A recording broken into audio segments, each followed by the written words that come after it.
In today's video, I'm going to share a common problem with Kawasaki engines. These engines have issues where they won't start even with starting fluid and even if they have spark. So here's what it's doing. The engine's turning, but these rocker arms are not moving.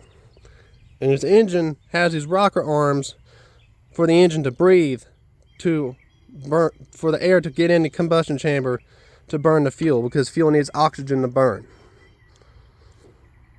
Alright.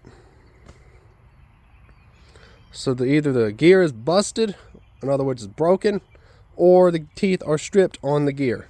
Now on Kohler engines they'll have this problem too, depending on the model. The 7000 series and Confidant engines have this problem. And it can happen on those too. So that's what's going on with this one, is the gear is messed up and it won't start even if it has starting fluid in it or gas in it, and even if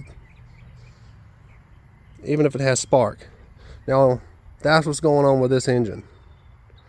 So it's not a carburetor issue on this one, it's not a spark issue, it's a camshaft issue. So that's it. Thank you very much for watching. Bye.